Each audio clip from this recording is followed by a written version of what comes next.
Assalamu alaikum students. I am Faiza Fahim. I am your maths teacher class 9th. Students lecture 3.25 में हमने review exercise के question number 1 और 2 को solve किया था। आज हम रिव्यू एक्सरसाइज के क्वेश्चन नंबर 3 और 4 को सॉल्व करेंगे। तो चलते हैं वाइट बोर्ड की तरफ।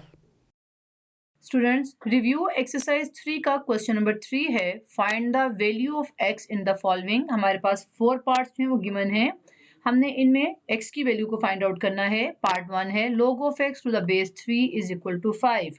ये हमारे पास log की फॉर्म में है। हमने जो एक्सरसाइज 3.1 की थी उसमें हमने एक्सपोनेंशियल फॉर्म को लॉगरिथमिक फॉर्म में कन्वर्ट किया था। यहाँ पर भी हमारे पास इसी तरह से ये क्वेश्चन है जिस तरह से हमने 3.1 में सॉल्व किया था। सबसे पहले हम इसकी जनरल फॉर्म में देख लेते हैं। मेरे पास एक एक्सपोनेंशियल इक्वेशन है a raise to power x is equal to y। ये एक एक्सपोनेंशियल इक्वेशन है, इसको हमने किस तरह से लॉगरिथमिक फॉर्म में कन्वर्ट किया था और दोनों जो इक्वेशन है वो इक्विवेलेंट हैं। लॉगरिथमिक फॉर्म में हमने लिखा था log और फिर यहाँ पर जो बेस थी a उसको यहाँ पे छोटी सी बेस बनाई थी a log की, और फिर जो हमारे पास रिजल्ट है एक्सपोनेंट का उसको हमने सामने लिखा था इज इक्वल टू, और जो एक्सपोनेंट था उसको हम इस साइड पे लिखते थे। तो ये हमारी log की इक्विवेलेंट फॉर्म है टू द एक्सपोनेंशियल फॉर्म। तो स्टूडेंट्स यहाँ पर अब हमने जो क्वेश्चन में x की वैल्यू फाइंड आउट करनी, तो स्टूडेंट्स सबसे पहले हम इस log को चेंज करेंगे एक्सपोनेंशियल फॉर्म में और फिर x की वैल्यू को फाइंड आउट करेंगे। राइटिंग एन एक्सपोनेंशियल फॉर्म, तो हम लिखेंगे सबसे पहले जो बेस है log की उसको एक्सपोनेंशियल की बेस बनाएंगे। जो हमारे पास log का आंसर है उसको एक्सपोनेंट में लिखते हैं और जो x है उसको सामने लिखते हैं। ये मैंने इस इक्वेशन को फॉलो करते हुए किया है। यहाँ पर इसको अब सॉल्व कर लेते हैं। 3 की पावर 5 कितना होता है, यहाँ पे लिखते हैं 3 को 5 टाइम्स। 3 की पावर 5 का मतलब है 3 कितने टाइम्स हैं, 5 टाइम्स हैं। 1 2 3 4 5 और मल्टीप्लाई हो रहे हैं इटसेल्फ। तो 3 3 द 9, 9 3 द 27, 27 3 द 81 और 81 मल्टीप्लाई बाय 3, 3 1 द 3, 3 8 3 द 40, 24। तो 243 x का आंसर आ गया 243 जो हमसे पूछा गया था।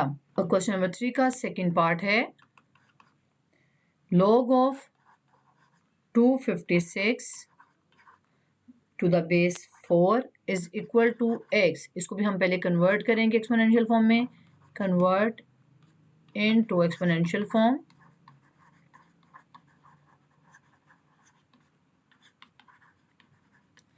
तो किस तरह से कन्वर्ट करते हैं, पहले जो बेस है उसको लिखेंगे, इस वाली को एक्सपोनेंट में लिखेंगे, इज इक्वल टू जो रिजल्ट है 256 बनाएंगे। स्टूडेंट्स हम इसको यहाँ पर जो हमारे पास राइट हैंड साइड पे 256 है इसके फैक्टर्स बना लेते हैं। 256 इसको हम 4 पे डिवाइड करेंगे क्योंकि हमारे पास लेफ्ट साइड पे 4 है बेस। तो 4 6 द 24, 1 कैरी, 4 4 द 16, 4 1 द 4, 2 इधर चला गया, तो 4 6 द 24, 4 4 द 16 एंड 4 1 द 4। तो हमारे पास हम लिख सकते हैं ये लेफ्ट हैंड साइड तो ऐसे ही है, राइट हैंड साइड में 256 से कितने फैक्टर्स बने हैं, 1 2 3 4, यानी 4 की पावर 4 होता है 256। तो यहाँ पर स्टूडेंट्स बेसिस सेम है और नंबर भी दोनों इक्वल हैं, तो इसका मतलब है इनकी पावर्स जो हैं वो क्या हैं, इक्वल है। x इज इक्वल टू 4 है, तो यहाँ पर हमारे पास आंसर आया है x इज इक्वल टू 4। अब हम क्वेश्चन नंबर 3 का थर्ड पार्ट करते हैं। थर्ड पार्ट में हमारे पास है log of 5 to the base 625 is equal to 1/4x। इसको हम सबसे पहले राइट करेंगे एक्सपोनेंशियल फॉर्म में, राइट इन एक्सपोनेंशियल फॉर्म। आप इसे कन्वर्ट भी कह सकते हैं।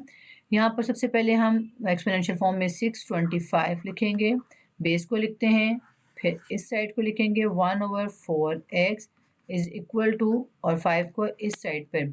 ये हमारी log की एक्सपोनेंशियल फॉर्म की इक्विवेलेंट फॉर्म है। अब इसको हम सॉल्व कर लेते हैं, 625 के फैक्टर्स बना लेते हैं। 625 इसको 5 पे डिवाइड करेंगे क्योंकि हमारे पास जो राइट साइड पे वो 5 है। तो 5 1 द 5, यहाँ पे carry 1, 5 2 the 10 carry 2, 5 5 the 25, 5 2 the 10 carry 2, 5 5 the 25, फिर 5 5 द 25 एंड 5 1 द 5। कितने 5 हैं, 4 5 हैं, यानी कि मैं लिख सकती हूँ 625 को 5 की पावर 4 और बाहर है 1/4 x इज इक्वल टू 5। यहाँ पे स्टूडेंट्स हमारे पास एक्सपोनेंशियल का जो लॉ था जिसके मुताबिक अगर हमारे पास पावर्स जो हैं वो किसी भी नंबर की ब्रैकेट के अंदर और बाहर मल्टीप्लाई हो रही हो तो हम उन्हें मल्टीप्लाई कर देते हैं, यानी इस तरह लिखी हो तो हम उन्हें मल्टीप्लाई कर देते हैं। यहाँ पे भी पावर एक जो है, तो स्टूडेंट्स यहाँ पर अब हम इस एक्सपोनेंशियल लॉ को यहाँ पे अप्लाई करेंगे। 5 4 से कैंसिल आउट हो गया तो हमारे पास है x इज इक्वल टू 5। यहाँ पे 5 की पावर 1 है, बेसिस सेम है तो इट मीन्स कि इनकी पावर्स भी इक्वल होंगी। x इज इक्वल टू 1 हमारे पास x का आंसर है। अब हम क्वेश्चन नंबर 3 का फोर्थ पार्ट सॉल्व करेंगे और क्वेश्चन नंबर 3 कंप्लीट हो जाएगा। log of x to the base 64 is equal to -2/3। इसको हम सॉल्व कर लेते हैं। सोल्यूशन में हम इसे सबसे पहले कन्वर्ट करेंगे एक्सपोनेंशियल फॉर्म में। Convert it into exponential form.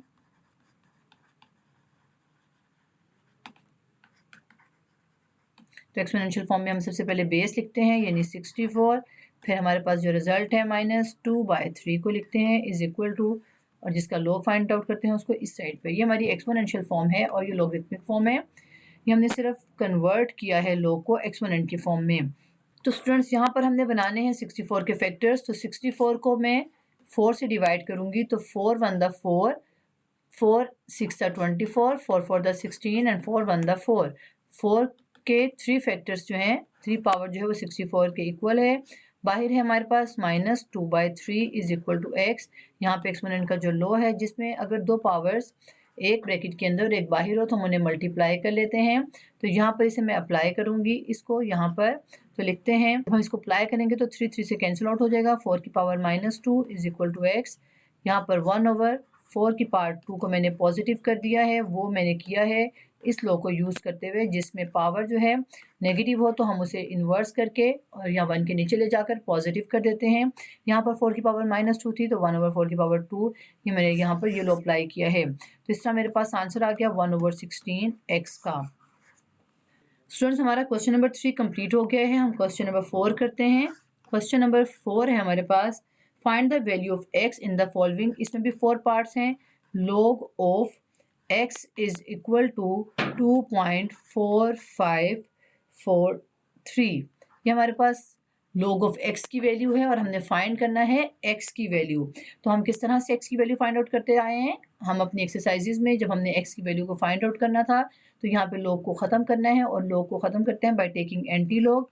तो सोल्यूशन करते हैं, take antilog on both sides.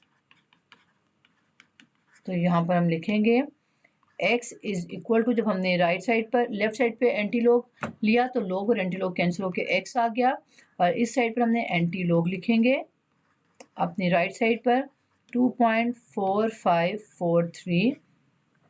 Students जब हम एंटी लॉग लेते हैं तो हम डेसिमल के साथ जो है 4 सिग्निफिकेंट डिजिट्स को पिक करते हैं, उनको हम साइड पे लिखते हैं और फिर हम एंटी लॉग के टेबल की मदद से फाइंड आउट करते हैं। एंटी लॉग के टेबल में हम पहले 2 डिजिट्स को पॉइंट के साथ जो है सेकंड वाले डिजिट की कॉलम में देखते हैं, यानी 0.45 को देखेंगे 4 वाले कॉलम में तो हमारे पास आंसर आता है 2844। इसमें हम प्लस करेंगे 3, हमारे पास जो नंबर है मीन डिफरेंस वाला कॉलम उसके 3 वाले कॉलम में देखेंगे तो वैल्यू है 2, दोनों को ऐड करते हैं तो हमारे पास आता है 2846। ये हमारा आंसर भी कंप्लीट नहीं है, हमने यहाँ रेफरेंस पॉइंट लगाना होता है और वो हम लगाते हैं अपने करेक्टरिस्टिक्स को देखकर। यहाँ पे करेक्टरिस्टिक्स है 2, तो करेक्टरिस्टिक्स 2 का मतलब है कि पहला जो नॉन ज़ीरो डिजिट है उसके राइट साइड पर आपने मूव करना है डेसिमल पॉइंट को 2 टाइम्स, यानी ये 2 था तो 2 जो है डेसिमल पॉइंट को मूव करना है 1 और 2, तो ये आ गया 284.6। तो हमारे पास आंसर आ गया x का।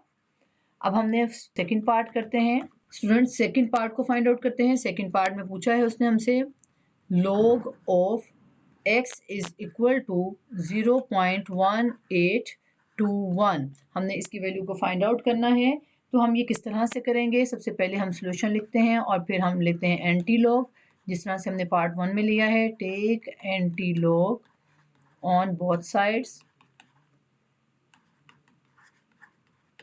तो लिखेंगे x is equal to NT log into 0.1821। अब हमने जब एंटी लॉग लेना होता है तो हम डेसिमल के साथ जो है 4 सिग्निफिकेंट डिजिट्स को पिक करके यहाँ साइड पे रखते हैं और हम फिर एंटी लॉग की टेबल में देखते हैं।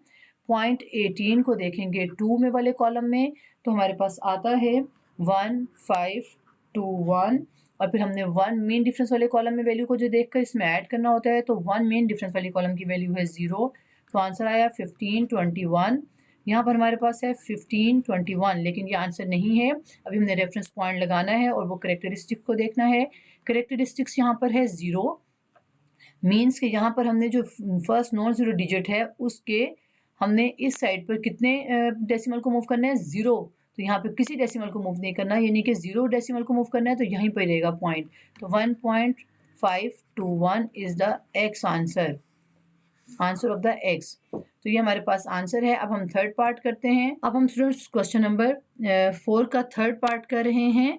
थर्ड पार्ट है हमारे पास, फाइंड करना है हमने log of x is equal to 0.0044, यानी कि हमने x की वैल्यू फाइंड आउट करनी है।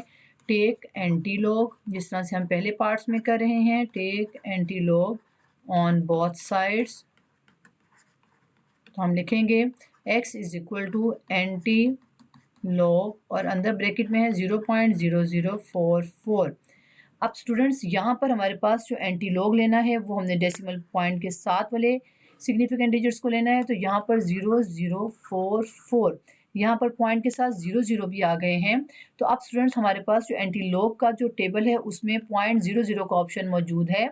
आपने 0.00 को देखना है 4 वाले कॉलम में पहले, और उसका आंसर हमारे पास आता है 1009, और उसको हमने देखना है फर्दर 4 कॉलम में, मीन डिफरेंस वाले कॉलम में देखा तो आंसर है 1।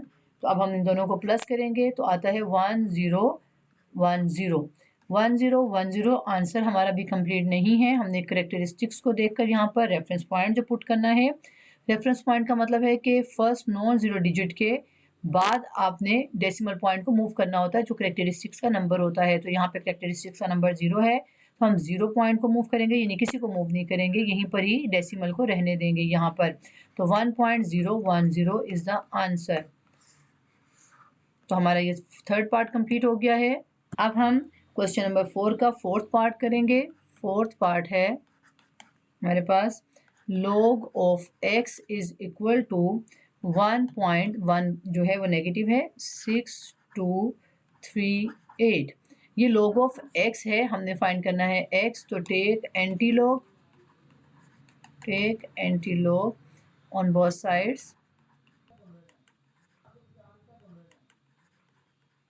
तो आता है x is equal to antilog और हमारे पास वैल्यू है 1.6238। एंटी लॉग लेते हुए हम स्टूडेंट्स सिर्फ डेसिमल के साथ वाले डिजिट्स को लेते हैं, 4 डिजिट्स को 6238। हमने देखना है 0.62 को एंटी लॉग के टेबल में 3 वाले कॉलम के सामने, तो हमारे पास वैल्यू आती है 4198। उसमें हमने ऐड करना है जो हमारे पास 8 मीन डिफरेंस वाले कॉलम की वैल्यू है और वो है यहाँ पर 8। इन दोनों को प्लस किया तो हमारे पास आता है 4 2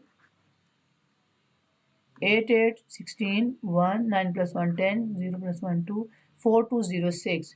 तो 4206 हमारे पास आंसर अभी कंप्लीट नहीं है। हमने यहाँ पर रेफरेंस पॉइंट जो लगाना है वो करेक्टरिस्टिक्स को देख के लगाना है। करेक्टरिस्टिक्स क्या है, नेगेटिव है, और वो क्या है 1, यानी कि हमने फर्स्ट नॉन ज़ीरो डिजिट के अब लेफ्ट साइड पे जाना है, 1 डिजिट तक डेसिमल को मूव करवाना है। तो स्टूडेंट्स हमने यहाँ पे जब 1 करेक्टरिस्टिक्स को मूव करवाना है, यानी 1 डेसिमल पॉइंट को मूव करवाना है लेफ्ट साइड पर, तो यहाँ पर ये है हमारे पास 1, तो यहाँ पर आया 0.4206। तो हमारा आंसर आता है, जब हमने 1 डेसिमल पॉइंट को मूव किया तो 0.4206, यहाँ पे पॉइंट हमने यहाँ पे मूव किया था डेसिमल को, यहाँ पर आ गया और आंसर आया 0.4206। ये हमारा आंसर है।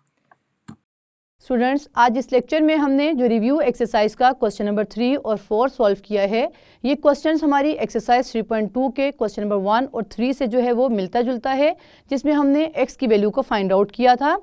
नेक्स्ट लेक्चर में हम रिव्यू एक्सरसाइज के बाकी क्वेश्चंस को सॉल्व करेंगे। See you again in next lecture. है।